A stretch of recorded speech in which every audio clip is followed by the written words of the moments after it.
Hey everyone, it's Albie. Welcome back to my channel. Today I'll be going over my review of The Lady and the Orc by Finley Fenn. So I'll start off by saying this book is probably not for everyone. It does have a good bit of probably content warnings you may want to look over. I don't want to give too many of those away just because there's a lot, and I feel like the author does a better job at listing out all of them. But you know, this isn't going to be for everyone. It does have some sort of vile things that happen to the heroine, and it's not terrible, but it's definitely not the easiest book to read either. But it was interesting, so let me discuss a little bit about it. So our heroine is Jule. She is a lady. She has a husband who is Astin. Unfortunately, he lives up to his name of Astin. You know, he's not the greatest guy, and the prologue actually begins with him leaving off for a battle and leaving their manor unattended with guards. So there has been recent pillages by orcs, and women are in great danger of the orcs because they want to capture women and impregnate them with their sons. So I'm not fully sure.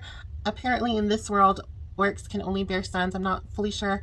I know there's a sapphic romance that's pretty popular. It's something lattes, and it has a female orc, so I'm not quite sure how all of that works out, but I think in this world it's only sons that are born. So our heroine is, you know, at a loss. Her husband doesn't seem to be too bothered by her or bothered to take care of her, and so she's left unguarded. Well, the orcs come, and she is taken by the orcs, which is a large surprise for her because she has always felt that she is barren. So she and her husband, Lord Astin, have been together for about 10 years, and they've never had a child, never come close to having a child, and so she's thought she is barren. And she's even told by her husband, oh, the orcs would never want you because you're not like woman enough, essentially.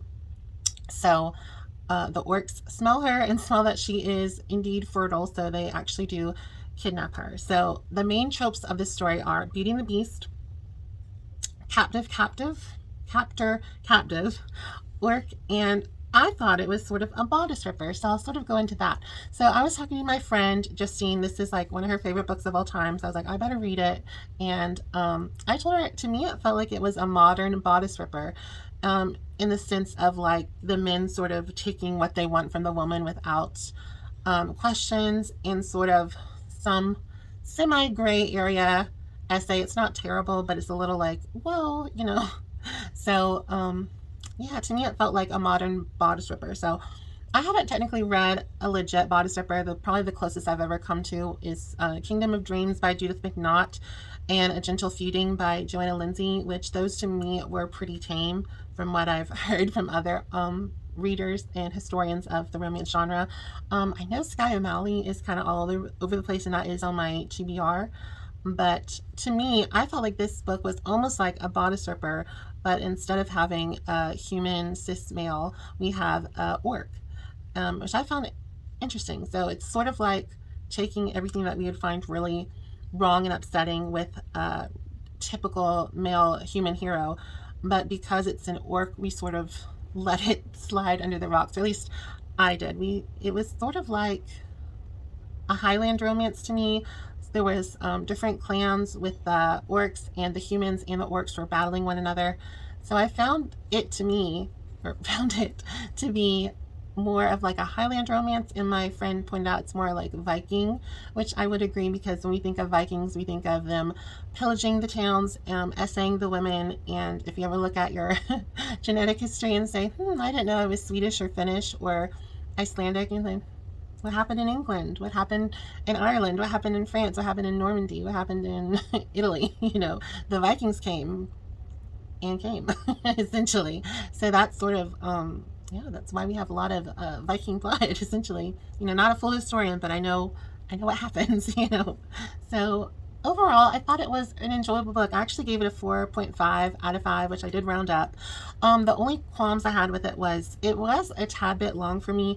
It punches in at around 400 pages, and some of it felt a little bit repetitive. So I'd say one of the kinks that are tropes in the book is sort of like a breeding kink, and the seed of the orc, and that's very gratuitous and to me almost comical. I guess some people really like it. I just thought it was a little bit silly to think of all this stuff spewing about. So overall, I did like it. I love a good Beauty and the Beast trope.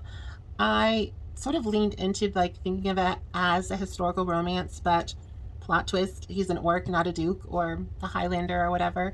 And that made it a little more enjoyable for me. I really lean towards historical romance, but I also lean towards monster romance. So this was a really nice combination. So I think that didn't make it perfect for me, where there's some like battle scenes, which I could really care less about. I'm not a fantasy person. I'm not like, you know, like Lord of the Rings and the battles, or like Harry Potter and all the things that go on. I really just more so want a romance. Like they could have had some battles, and you know, they had to have some movement going because Jules is kidnapped and her husband is a lord. So you would think, you know, not to give the stuff away, but you would think he would try to find her and get her back, even if he didn't necessarily love her to pieces. So it does have a little bit of a love triangle, but it's kind of a far stretch.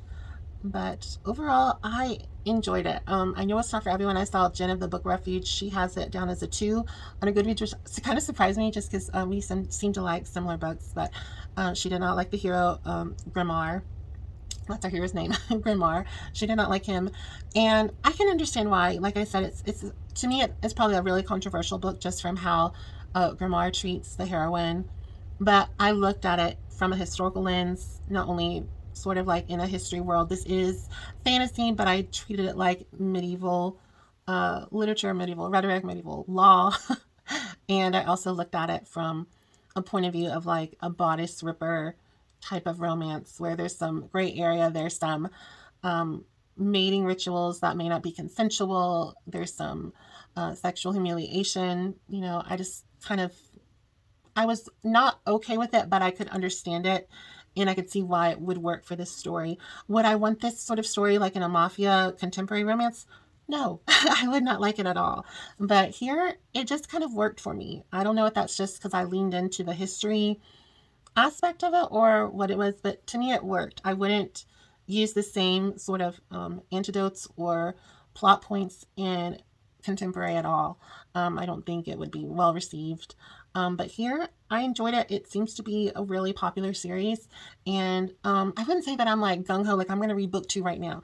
I enjoyed it, and I definitely think I will continue on with the series. It's not like one I have to read like tomorrow. I'm not a binge series reader anyway, but I'll pick it up. I'll pick up book 2 like I would like an Ice Planet Barbarians book. So yeah, I think I've rambled on too much. That's like my signature now. But I enjoyed it. Let me know in the comments below. Have you read it? Are you bothered by it? Are you charmed by it? I'd like to know, because to me, it's controversial, I feel like, but it's also not so controversial. So I think it would be a really cool discussion to have in the comments below. My channel doesn't get a lot of discussion, but I would love for it to have that, because I was an English major and I love talking about books. It's my thing. So it brings me joy. I was a vice president of Sigma Tau Delta. And now I talk about monster smut. So, you know, things change, Joe. But no, yeah, I need to wrap this up. This is my 4th video of the day. It is almost 9 o'clock, but I wanted to get this done. Yeah, don't forget to like, subscribe, share, and comment, and I will see y'all soon for another video. Bye, everyone.